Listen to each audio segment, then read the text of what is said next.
Hello everyone, welcome to the Skill Hub.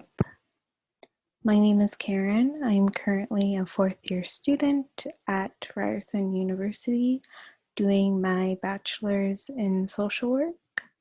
I'm also currently a placement student at For a Safer Space, and the skill that I will be talking about is coping skills for anger. So what is anger? Anger is a feeling of being irritated by something that is wrong or bad. What does coping with anger mean? Coping with anger is trying to understand the messages behind why you are feeling or getting irritated and or frustrated towards something.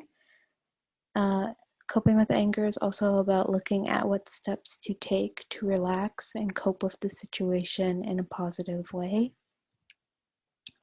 I just want to add as well that coping with anger is not about looking at how to stop what is making you feel frustrated or irritated. It's about learning how to cope and deal with those frustrations and irritations in a positive and healthy way. Why is coping with anger important? So coping with anger is important because it helps you to understand irritation quickly. It also helps to understand how to handle your anger in a way that encourages you to communicate your needs. And by learning how to cope with your anger, it also allows you to feel more relaxed and in charge of your emotions rather than feeling frustration. So these are the 6 coping skills that I will be talking about for anger. The first one is triggers. Second one is deep breathing. Third one is keeping track. Fourth one is distractions. Fifth one is taking a break or rest. And the last one is warning signs.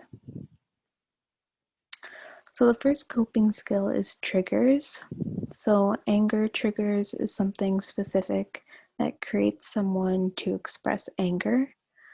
Knowing your triggers also allows you to be more aware of them, and it will lower the risk of your anger possibly getting out of hand.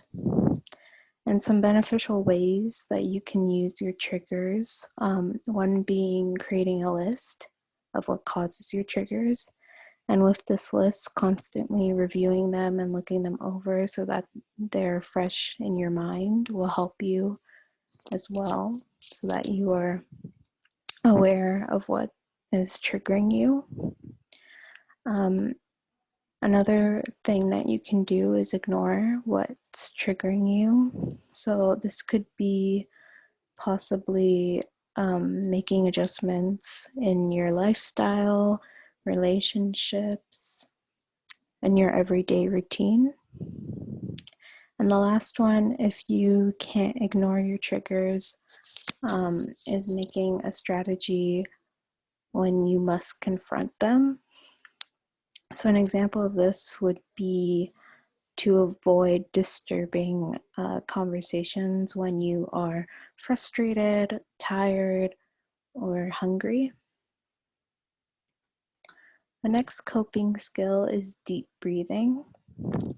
And this skill is very simple when it comes to coping with anger. And the skill is also both effective and you can use it anywhere as well. And the idea of deep breathing is to practice for about 3 to 5 minutes. And when you are practicing deep breathing, you should be breathing through your nose and allowing your stomach to lift, and also making sure to keep the air in your lungs. And to make sure as well, when you release, to gently release from your mouth. And a tip with this skill as well is to go slow. So when you inhale, And breathe in. You should be doing that for about 4 seconds, and then holding it for about 4 seconds as well. And then when you gently release from your mouth, it should be for about 6 seconds. And it's kind of like blowing, when you're releasing, it's kind of like blowing through a straw. The next coping skill is keeping track. So, keeping track of when you experience anger can help to recognize behaviors, causes, and concerns. And by keeping track of when you experience anger, it can also help you to manage your thoughts and work through challenges you come across. So, with this skill, you should be taking some time after you experience anger and to track it down by writing it down on your phone or a piece of paper. So the purpose of this skill is just to keep a note of when you are experiencing anger and what is going on around you. The next coping skill is distractions. So the purpose of distractions is to allow yourself to have some time, even if it's for 30 minutes. And by doing this, you'll be able to cope with your anger in a reasonable way. Distracting yourself allows you to push the issue aside just for a little bit so you can go back later and see what was frustrating you. And some examples of distractions can be going for a walk, talking to a friend, listening to music, cooking or baking, and other things as well. The next coping skill is taking a break or resting. So this skill is about taking a break from a situation that is causing you to be angry and allows both you and the other individual involved to step away from the situation for a little bit and then come back once both of you have calmed down. And this skill helps you and the other person to just gather your thoughts for a few minutes, around maybe 30 minutes to an hour, and then come back together and discuss what was frustrating both of you in a calm way.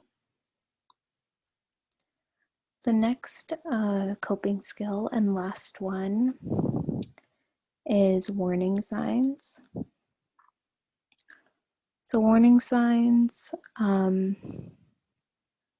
are what make you signals you or your body to let you know that your anger is beginning to rise. So knowing what your warning signs are when you're angry allows you to notice them early.